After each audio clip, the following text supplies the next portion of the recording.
Bismillahirrahmanirrahim. Assalamualaikum warahmatullahi taala wabarakatuh. Tuan-tuan dan puan-puan, selamat datang ke channel BBMA Trader to you. Saya ucapkan terima kasih atas sokongan yang diberikan. Pertama sekali, selamat Hari Raya Adha kepada semua umat Islam yang menyambutnya. Doakan supaya kita semua dirahmati Allah Ta'ala, dipermudahkan segala urusan, dimurahkan rezeki, dan semoga segala amalan kita diterimanya. Okey tuan-tuan, minta maaf. So yang pertama sekali tuan-tuan, hari ni saya nak share entry yang ada kita lakukan di USD CAD. Saya ada share entry ni di group lah kan. Tapi jangan salah faham lah, group tu bukannya saya buat untuk bagi signal, saya tak pernah lah bagi signal. Cuma saya akan share pair-pair yang ada kemungkinan perkara menarik akan berlaku kan.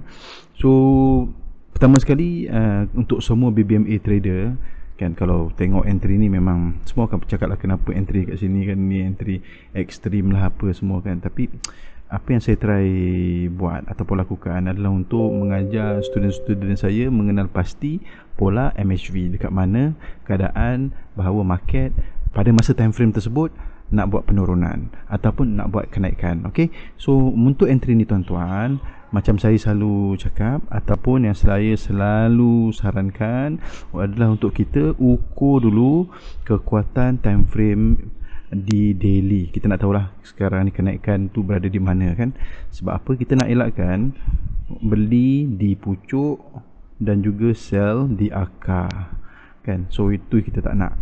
Takut nanti kan kita sell dia pun naik, kalau kita buy dia pun turun. So kita tengok dekat sini tuan-tuan, untuk daily price dah melebihi TP3. Dia dah sampai kawasan yang extended TP. Kalau naik-naik atas lagi, dia mungkin akan pergi betul-betul akan reverse, ataupun dia panggil, saya panggil higher time frame continuation lah. Ini nanti saya akan share lah. So tapi untuk masa ni tuan-tuan, sebagai seorang trader, kita punya analisa, kalau saya katalah ataupun saya ditanya, tuan nak beli ataupun nak jual, saya akan kata buyer saya lebih kepada nak jual. So bila sampai saja ke tahap ini, apa saya buat? Saya akan cuba mencari peluang untuk entry. Okay, so semalam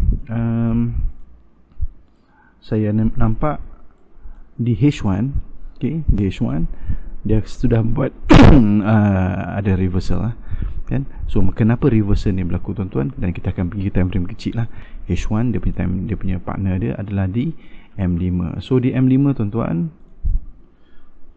kita nampak masa tu dah ada setup penurunan. So apa setup tu tuan-tuan? Bila berlakunya ni ada dominant candles, okay, dominant candles dipecahkan dan dia buat candle arah kukuh. So kita tarik kita punya Fibo di situ. Okay, so bila tarik candle di situ, kita nampak kita punya re-entry lah. So ini adalah re-entry pertama yang saya masuk 0.10 kan, kita layer dan price pun turun ke TP1. Okay, tentang saya padam.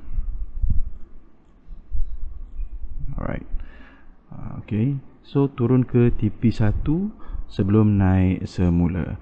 So lagi sekali tuan-tuan, kenapa saya kata sini ada satu keadaan yang mengatakan untuk time frame H1, ya, H1 pada ketika ini ada kemungkinan untuk turun disebabkan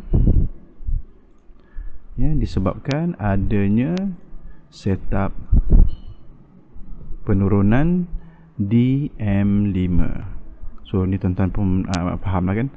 Sebab apa? Kalau M5 tak buat kerja kan, macam mana time frame besar nak turun ataupun naik, betul kan? So apa kita buat? Kita nampak setup tu dan kita tarik kita punya Fibo.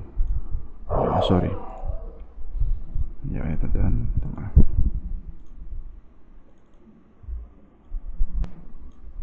Sekejap. Okay, pasal banyak sangat layer kat situ. So kita tarik di mana tuan-tuan? Kita nampak kat sini ada dominant break dan kita tarik di sini lah. Okay, so macam saya selalu kata, saya punya rules untuk setup ni kena ada dominant break ataupun CB1 break dan juga kena ada arah kukuh. So kita nampak kita punya entry line di sini dan kita pun masuk. So bila dia dah start turun dan naik balik, sebenarnya kenaikan ni disebabkan apa tuan-tuan? Tuan-tuan nampak 0.05? Ini sebenarnya disebabkan oleh M15 pun dah sambut penurunan tersebut. Okay. So bila M15 pun dah sambut penurunan ataupun bersetuju untuk turun untuk time frame di atas, maka dia pun tadi akan naik semula untuk buat re-entry. Nampak tuan-tuan? Re-entry dia. Dan di sinilah saya masuk lagi sekali 0.05. Selalunya saya masuk lot yang sama je kan. So saya punya sahabat-sahabat dalam grup saya pun tahulah. Tapi pasal saya hari ni saya nak menunjukkan perbezaan antara time frame punya entry, so saya masuk 0.05. So apa yang berlaku tuan-tuan sekarang ni kan, bila M15 dah valid untuk sambut penurunan, dia akan buat re-entry dan dia akan buat penurunan. Kita tengok sama ada dia setuju untuk turun lebih lanjut sampai ke tepi 1. Biasanya bila sampai tepi 1 ataupun dia buat momentum, maknanya H1 pun bersetuju untuk turun. So kita nampak sekarang ni pun H1 ada buat setup apa dia. Kalau tuan-tuan boleh tahu kat sini apa buat setup apa. So kat sini sebenarnya ada dominant break. Nampak ni candle besar sini 1, 2, 3 dan dia ada buat break. Kat sini belum valid lagi walaupun dia ada candle arah awal kan. Dan di sini kalau dia berjaya buat candlestick arah kukuh, dan kita akan ada satu lagi keadaan di mana time frame besar bersetuju untuk turun. So katakanlah ni arah kukuh yang dah valid, kita akan tarik lagi di sini kan. So dia akan naik balik mencari kawasan re-entry dan turun lagi kan. So begitulah keadaannya akan berlaku sampailah tiba keadaan bahawa ada time frame yang tak bersetuju untuk turun kan. So biasanya keadaan tu dia akan buat reversal lah kan.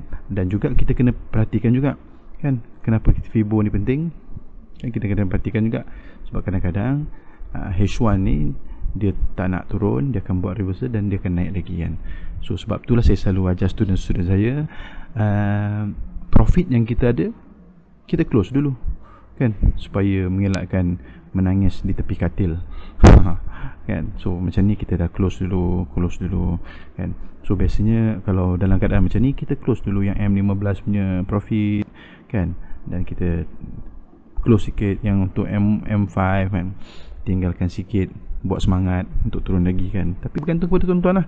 Kalau tuan-tuan yakin bahawa price akan turun sampai ke bawah, dan tuan-tuan boleh hold. Ingat tuan-tuan, walaupun kita untung 10 pips ke 5 pips kan, that is much better lah daripada kita loss. Okay, so saya recap sebalik semula. Nombor 1 tuan-tuan, kalau tuan-tuan nak buat apa-apa saja keputusan, kita hendaklah ukur dulu keadaan semasa, sama ada di daily ke di H4 kan. Kita nak tengok kekuatan semasa kan, sebab kita nak elakkan kita beli di kala price nak turun kan, ataupun kita nak sell di kala price nak naik. So itu yang kita nak kena pastikan. Dan sekali lagi tuan-tuan, apa yang saya cuba ajar dalam channel ni adalah untuk mengenal pasti bila keadaan MHV lah kan, bila keadaan price akan turun kan. So biasa kalau BBMA trader dia akan kata tengok ada extreme kan, dan ada arah kukuh, candle arah kukuh, dan akan buat re-entry baru kita masuk kan, semua kan. So itulah yang saya ajarkan. Tapi sebenarnya bila chart ni dah berlaku dan kita nampak lah, senang nak cakap, semua orang boleh cakap oh ini MHV kan, sebab apa ni ada extreme lah, ini ada reversal lah, ada TP wajib lah, ada arah kukuh lah kan. Tapi bang, masa benda ni tengah berlaku bang, siapa yang nampak? Tak ada siapa yang nampak kan. Ya, tapi bila insyaAllah lah dengan apa saya ajar ni kan, kita akan boleh nampak lebih jelas lah kan, kenapa, bagaimana setup itu berlaku kan, dan bagaimana kita nak entry dan bagaimana kita nak hold. Okay. So insyaAllah saya akan share lagi perkongsian yang akan datang. Saya ucapkan terima kasih tuan-tuan sudi support channel ni. Kita dah sampai 100 subscribers. Yalah, bukanlah beribu-ribu, tapi saya nak tuan-tuan tahulah, setiap satu subscribers tu sangat berharga pada saya lah, dan saya amat-amat menghargainya. Okay, so tuan-tuan dan puan-puan, selamat trading, semoga profit. Assalamualaikum.